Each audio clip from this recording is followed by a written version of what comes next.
유서 깊은 절에는 정각도 많고 각 정각마다 불상이 놓여져 있습니다. 대웅전, 대웅보전에는 실제 세상에 태어나신 석가모니 불상이 놓여져 있고, 대체로 왼손은 선정인, 오른손은 항마촉진을 취하고 있습니다. 미타전, 극락전, 극락보전이란 현판이 있는 정각에는 아미타불, 즉 아미타열애의 불상이 있습니다. 바로 죽은 혼들의 극락왕생을 관장하는 부처이죠. 이 부처는 아미타 구품인 중 하나를 취하니 구별이 쉽습니다. 약사전에는 중생들의 병을 치유하고 온갖 소원을 들어주는 약사열애가 있습니다. 약사열애는 약알이나 약함을 들고 있어 불교 상식이 없는 사람도 구별할 수 있습니다.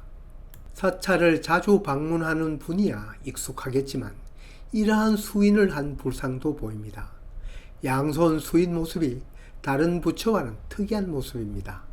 왼손으로 집게 손가락을 고쳐 세우고 그 손가락을 오른손이 감싼 모습입니다.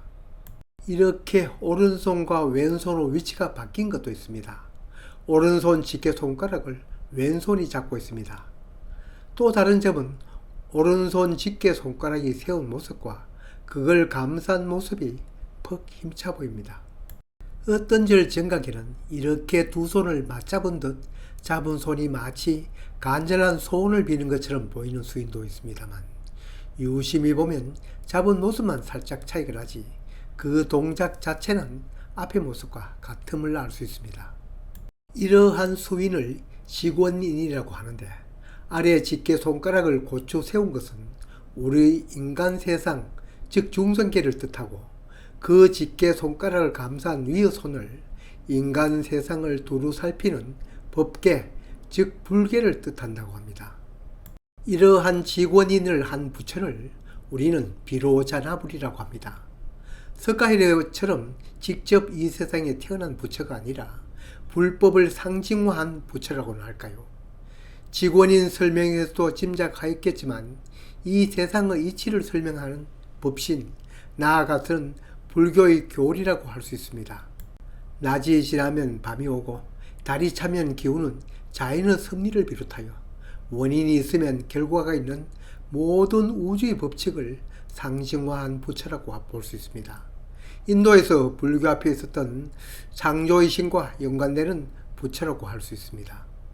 이 세상이 탄생되고 또 그 운행의 법칙을 관장하는 부처라고 할 수 있습니다. 이 비로자나불의 법세계는 불교 경전 화엄경에 자세히 나타나 있습니다. 화엄경, 화엄사상이 바로 불교의 교리를 모아놓은 경전이고 철학이라고 할 수 있습니다. 철학은 어떤 사상이든 우리 같은 사람이 알기 어려운 난해한 것인데, 이 화엄경 내용도 그렇습니다. 우리나라에 이런 화엄사상을 들여온 분은 우리가 잘 아는 의상대사라고 할 수 있습니다. 의상대사는 원효와 함께 중국으로 유학을 떠나는데, 원효는 되돌아오고 의상은 중국에서 불교를 공부하고 신라로 돌아올 때 바로 이 화엄교리학을 들여왔습니다. 이 화엄사상을 담은 화엄경은 대승경전이면서 중국, 우리나라, 일본에서 성하였던 불교의 한 종파입니다. 그 외 종파도 있지만 흔히들 불교의 종파를 교종과 선종으로 나누는데, 불교의 교리를 대표하는 교종이 바로 화엄종과 관련이 깊다고 알면 쉽습니다. 선종은 중국의 달마대사로부터 시작하여 육조 해능에 의하여 크게 번성하였는데, 거기에서 배워 우리나라로 도입한 도의선사로 시작하여 전국에 확대된 선종구산이 바로 그것입니다. 더 부원하면 통일신라 초기에 의상대사에 의해 화엄종이 들어왔고, 이가 교종의 근간이며 통일신라 말기에 도의선사에 의해 중국 선종사상이 들어온 것이 바로 선종의 시초입니다. 이들은 상호 보완적이기도 하지만 때로는 대립하기도 하였습니다. 고려시대에 가서 교선 통합, 교선 일체 운동이 일어나기도 하였습니다. 비로자나불상이 있는 정각을 우리는 비로전이라고 하는데, 이 불국사 비로전 안의 비로자나불상은 앞에 다른 영상에서 소개한 바와 같이 우리나라 8세기 3대 불상이라 할 만큼 조각상으로는 걸작입니다. 직원인 수인이 오른손과 왼손이 다른 비로자나불상과는 다른 모습입니다. 이 다른 모습 때문에 유명한 것이 아니라 보시다시피 신체의 비가 맞고 균형이 잡힌 몸매에다 늠름한 모습까지 돋보입니다. 불국사는 석가에게는 대웅전이 중심이 정각이다 보니 비로자나버리는 정각을 그냥 비로전이라고 하는데, 이러한 정각에는 비로자나불상만 있는 경우가 많습니다. 반면에 대적광전, 대광명전이라는 현판이 붙은 정각에는 바로 비로자나불뿐만 아니라 좌우에 노사불과 석가예리불 협시불로 있는 경우가 많습니다. 어떤 곳에는 문수보살과 보현보살이 협시하는 곳도 있다고 합니다.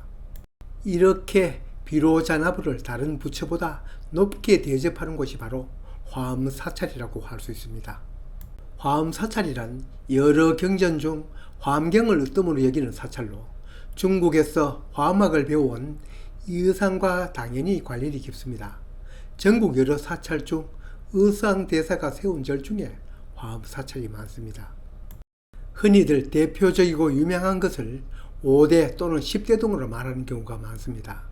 이 화엄 10차례에 대해서는 일찍부터 삼국 유사에서도 6대 사찰이 소개되고 최초원에 저어서 법장 화상전에 10차례 나오는데, 이 둘은 각각의 사찰이 일치하지 않는 것으로 알고 있습니다. 삼국 유사에 기록된 화엄 사찰로는 부산의 범업사, 구례 하업사, 영주 부석사, 합천 해인사, 공주 갑사, 고성 옥천사 등이 있는데, 꼭 10차례 아니어도 화엄 사찰은 전국에 많이 있는 걸로 알고 있습니다. 인도 범어 바이로차나를 음력하여 비로자나라고 하는 이 부처는 다른 말로 대일열애라고도 합니다. 태양이 온 지구를 비추듯이 부처님의 진리가 온 세상을 비춘다는 뜻을 가지고 있습니다. 그래서 비로자나불이 태양과 광명을 상징한다고도 할 수 있겠습니다. 극락세계를 갈망하거나 질병의 고통에서 벗어나려는 사람들이 찾는 아미타불과 약사불과는 그 차원이 다르다고도 할 수 있겠습니다. 당시에 조성하였던 비로자나불상은 현존한 것이 150여 점 정도라고 하는데, 그 중에서 오래된 것으로도 또 조각상의 작품성으로도 불국사 비로전 안에 안치된 이 비로자나불상이 으뜸이라고 할 수 있습니다. 당연히 국보로 지정되어 있습니다. 앞에서도 잠깐 언급하였습니다만, 통일신라 3대 금동불상 하면 이 비로자나불상, 또 같은 불국사 극락전에 있는 아미타불상, 경주 박물관에 있는 백률사 금동불상, 이 셋인데, 통일신라 3대 금동불상이라 하면 그 이후에 조성된 것도 이를 따를 만한 불상이 없을 만큼 작품성이 우수한 불상입니다. 우리나라 3대 금동불상이라 할 수 있습니다.